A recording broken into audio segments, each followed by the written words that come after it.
Welcome back, I'm Miriam Makamo. When they performed in Athens during the Olympics last year, little-known Kiwi group the Beatgirls caught the attention of international booking agents and scored themselves a coveted gig on US television program Good Morning America. It's a far cry from their humble beginnings in smoky pubs more than 7 years ago. Today, the Beatgirls are more popular overseas than in New Zealand. And now the group, which labels itself as the most famous people you've never heard of, is casting for more talent as they step up their global campaign for success. Take it away, Sarah. First I was afraid, I was petrified. Kept thinking I could never live without you by my side. It could be an episode of New Zealand Idol. But you'll look sweet upon the sea. Raindrops on roses and whiskers on kittens. Put down the knitting, the book and the broom. They're auditioning for a girl group. Yeah, there's definitely a couple in there that had good singing potential, I thought. Dozens line up for their shot at fame. Girls like Hayley Stewart, Old chum, Michaela Hoff, and Jessie Allen, son of a preacher man. all vying for a place in one of New Zealand's most successful, yet arguably least known musical groups. We are the most famous people that you've never heard of. Until now.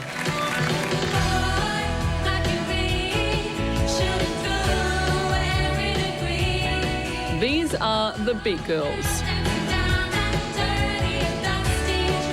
a band of babes singing everything from Bacharach to the B-52s, rock and roll to R&B.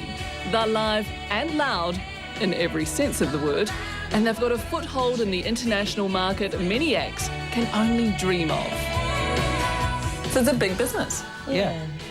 It's starting to move in a way that I never really dreamed it would as well. I can really see it becoming more of an empire. We just want to see how you move. As a group? As a group, yes. Flocking, no, so come forward. So we usually start by twisting all the way down. So we go. Go, here we go, Oh, sorry. The brains beneath the beehives are Andrea Sanders, Definitely a couple of good ones in there, though. and partner Billy Watkins. Here we go. Performers and musicians, they set up the Beatgirls 7 years ago. Beatgirls started out of a show that we did called Blame It on the Bossa Nova, and we had these three beautiful girls who could sing and dance, and so we thought, you know, once the show was over, why let that die? And so what we did is created a commercial kind of group called the Beatgirls. It'd be easy to write them off as a novelty act, a group of girls who've cornered a cute niche in the market. Beehives, beads, big band, bebop and doo-wop. But since they made a splash at the Olympics in Athens last year, the Beatgirls have proven themselves savvy business operators, with gigs booked around the globe. Yeah, it's funny. Yeah, no, it's true. It's crazy. It's crazy. Just didn't expect it to be like this, but it just keeps on happening, you know? It's just put our foot in the door, really, and now we have to kick it open. Thank you. Hit the floor and give me 50 now! No, Which is why they need more girls, and why, despite a relatively low profile nationally, their call is met with an onslaught of Beat Girl wannabes. Hello. Hi. Or wannabeats. Just looks like heaps of fun. They get so many opportunities to just perform in places that you wouldn't normally get asked to do. Seem to really enjoy themselves up there, so I thought, give it a try. The numbers of wannabeats show how far the Beatgirls have come. Show off. You know you'll make me want to shout. Not only can they hire more girls, they're that most rare of arts initiatives. They receive no funding and are so successful, it's now Billy and Andrea's full-time job. So how'd you guys meet? We met, funnily enough, through a mutual friend of ours who was putting a show on. And then she came to see my band play, and I needed a backup singer, so I said, hey, do you want to sing? So she said, yeah. I muscled him out and I took the lead, and there's been no looking back since. Is that true? Yes. So you live together, you work together, you're in each other's pockets. Does it ever get... Yes, yeah. All the time. Around a dozen Beatgirls have come and gone over 7 years. Stevens, we got Stevens. Now there's a pool of around 9 throughout the country and in Australia. including long-term members Carolyn McLaughlin, an actress and trained dancer, dancer Mel Golding, and singers Nat McCormick and Christina Coucher. People love the costumes too because we have so many and we try to do a costume change for each set and they just love it. So you can completely change someone's look from being a blonde bob to, you know, a red beehive. You know, they're sort of like, whoa, that person looks completely different, you know, and it's part of the excitement, I guess, the razzle-dazzle of showbiz. Yeehaw, riding, cowboy! Riding! Wow. Even Billy and Andrea's 2-year-old Tara gets in on the act. Tara can do James Brown too. She's doing James Brown. She's getting those feet moving fast. Come on, Michael Jackson. He was a famous trumpet man from out Chicago way. He had a boogie style and no one else could play. He was a top man. The Beatgirls started out in pubs, earning around $80 each a night. But as their reputation grew, so too did the call from the lucrative corporate market and appearances on local telly like The Big Night In. It really brought him down because he couldn't jam. The captain seemed to understand. Because the next day the cap went out and dragged to the bed. And now the company jumps when he plays reveille. He's the boogie-woogie bugle boy, company B. They've performed at just about every Wellington event of note, like the premiere of Return of the King. It's positive and it's rewarding to see something that we started as a little pub act, basically, in the smoky bar till 3 in the morning on a Thursday night. It's really nice to see that have grown from that to what it is now, which is basically we're on the world stage. They've performed in trade shows around the world, like this one in Hong Kong for Air New Zealand.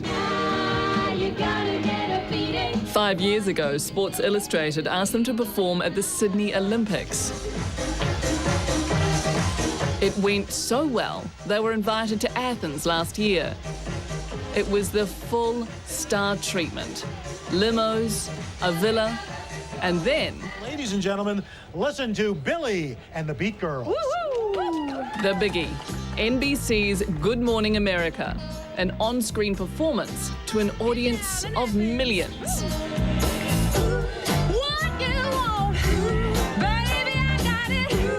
We were the first New Zealanders to ever perform on that show too, so I guess it was the most important and exciting thing that it had ever happened to us. And you'd think that you would actually be nervous because it was going out live like that to 140 million people, but it was just so hot and so surreal and intense that that was the last thing you were thinking about. It was really just getting through the song.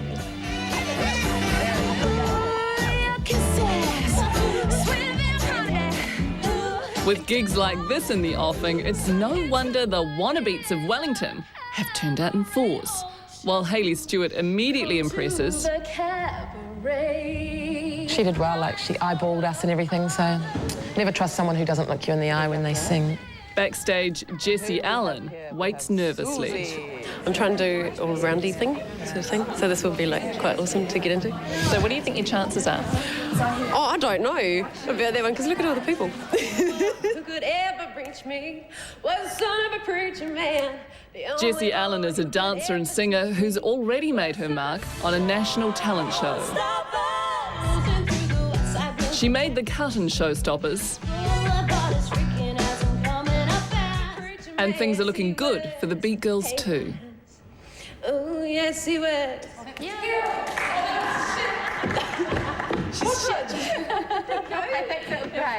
We're hoping for at least 2 bright young sparks to turn up with the right attitude and the right kind of personality. And they don't have to be experienced. It's really about seeing potential in someone. It's, you know, We personality sort of is a huge thing. And So the singing's not as important as the personality? The singing can develop, but it's real hard to develop a personality. that's right. Which means talented dancers like Lauren Dyer are still in with a chance.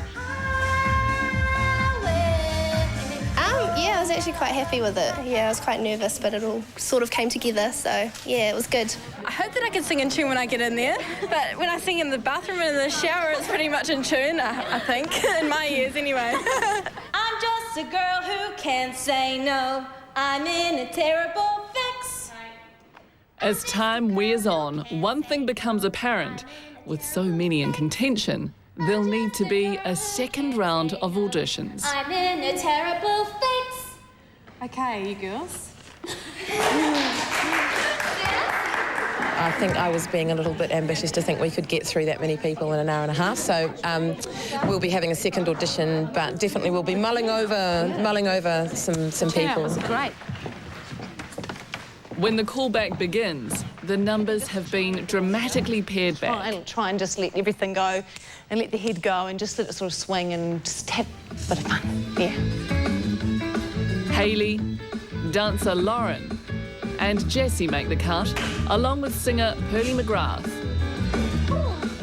I'm pretty happy, pretty surprised, but yeah, I'm stoked for it, yeah. But they only need 2 new girls. As to whether there's been any standouts, though. Yeah, we think there is actually, but we need to go away in secret and discuss the tape and have another look at it and stroke our beards a bit more. But I definitely saw some sparks there, which is really good. And there were some great singers as well. There really was some good singers there. But at the last moment, strong contender Jessie Allen decides to pull out.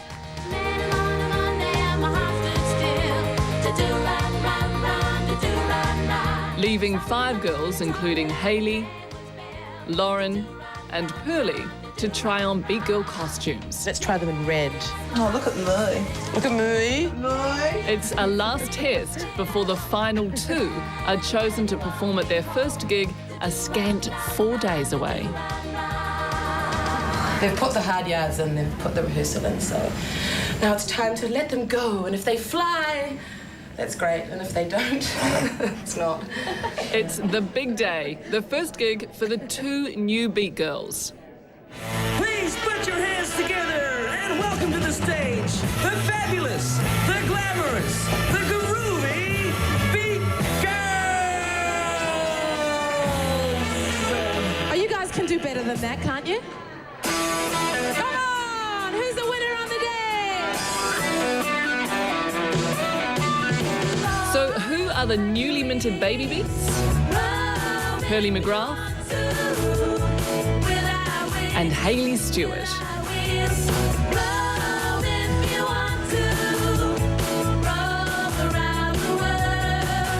So why did you choose Hayley and Pearly?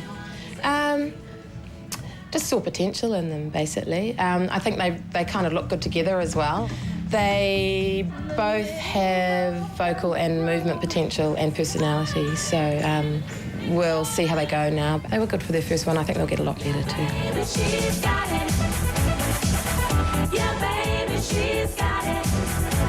You think you nailed it? Well, not completely nailed it being our first time, but I think we did pretty well. Yeah, pretty close. 2 new Beat Girls mean more work, more performances. The empire is growing. You know, it makes me feel quite empowered as well for the future of the Beat Girls. I can really see that. My dream building because there are so many people who are interested in being in the group, so because it's fun.